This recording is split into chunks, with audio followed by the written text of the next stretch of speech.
సుప్రీంకోర్టులో ఒక తీర్పు వచ్చింది. ఏది 24 సంవత్సరాల నుంచి సినీ నటి ప్రత్యూష మృతికి సంబంధించి ఆమె తల్లి సరోజినీదేవి మా టీచర్ ఆమె ఫైట్ చేస్తూ ఉంది 24 సంవత్సరాల నుంచి. 24 సంవత్సరాల నుంచి ఫైట్ చేస్తే నిన్న సుప్రీంకోర్టులో తీర్పు వచ్చింది. హైకోర్టు తీర్పుని సమర్థిస్తూ సుప్రీంకోర్టు తీర్పునిచ్చింది.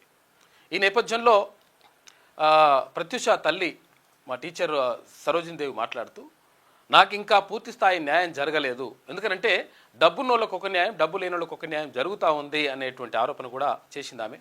అయితే మొత్తం మీద 2 సంవత్సరాల జైలు శిక్షను ఏదైతే ఖరారు చేసిందో హైకోర్టు, ఆ శిక్షని ఖరారు చేస్తూ సుప్రీంకోర్టు కూడా తీర్పునిచ్చింది. అయితే అమెరికాలో ఉన్నాడు మనోడు, అంటే సిద్ధార్థ రెడ్డి అని ఇక్కడ ప్రత్యూషకు ఫ్రెండ్గా ఉండే, అంటే వాళ్ళిద్దరూ ప్రేమించుకున్నారని చెప్పేసి ఉన్నాయి. అయితే ఈ నేపథ్యంలో సిద్ధార్థ రెడ్డి అమెరికాలో ఉంటే 4 వారాల్లోగా ఎట్టి పరిస్థితుల్లో ఇక్కడ లొంగిపోవాలి, లేకపోతే బాగుండదని చెప్పేసి సుప్రీంకోర్టు సీరియస్ అయింది. అంటే ఒక బీసీ బిడ్డకు న్యాయం జరగడానికి తర్వాత తెలంగాణ నుంచి ఏకైక హీరోయిన్గా, అంటే అసలు యాక్చువల్గా గతంలో విజయశాంతి ఉండే కానీ తర్వాత పెద్దగా అవకాశాలు లేవు, అటువంటి హీరోయిన్గా ప్రస్థానం ప్రారంభించి తర్వాత మంచిగా ఎదుగుతున్నటువంటి క్రమంలో దుర్మార్గులు కొంతమంది, ఆమె ఇప్పుడు వాళ్ళ తల్లి ఆరోపణ చేస్తుంది ఏంటంటే అత్యాచారం జరిగింది, హత్య జరిగింది అనేటువంటిది అక్కడ ప్రత్యూష తల్లి సరోజినీదేవి చేస్తున్నటువంటి ఆరోపణ. కాబట్టి అయితే ఆ విషయాలు పక్కకు పెట్టండి, తర్వాత ఫోరెన్సిక్ రిపోర్ట్లు అవన్నీ కూడా పక్కకు పెట్టండి అని చెప్పేసి సుప్రీంకోర్టు చెప్పింది. మొత్తం మీద ఇక్కడ సిద్ధార్థ రెడ్డి అనేటువంటి వ్యక్తి ఇప్పుడు అమెరికాలో ఉన్నాడు మనోడు ఇప్పుడు ఇండియాకి రావాలి, వచ్చిన తర్వాత శిక్ష విధించాలని చెప్పేసి సుప్రీంకోర్టు చెప్పింది. అంటే నిజంగా కూడా అసలు యాక్చువల్గా మేము జైల్లో ఉన్నప్పుడు, తీన్మన్మల్లో ఉన్న తర్వాత మేమందరం కూడా జైల్లో ఉన్నప్పుడు అక్కడ ఎవరైతే జైలు శిక్ష అనుభవిస్తుంటారో, లేకపోతే ఎవరైతే శిక్ష పడుతుందో, లేకపోతే ఎవరైతే అదే మామూలుగా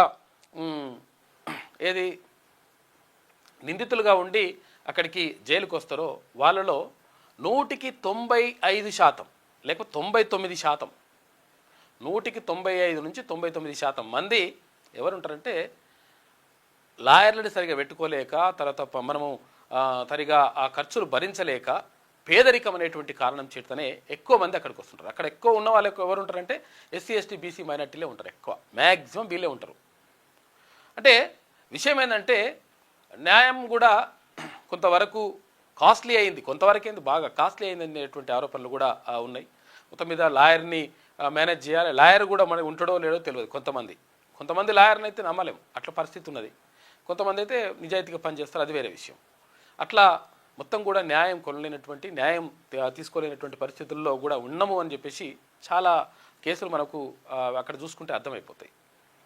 ఒక 500 రూపాయల ఫైన్ కట్టలేక 6 నెలలు జైల్లో ఉన్న వాళ్ళు ఉన్నారు ఇక్కడ చెల్లపిల్ల కానీ, తర్వాత ఇక్కడ చెంచల్గూడ జైల్లో కానీ.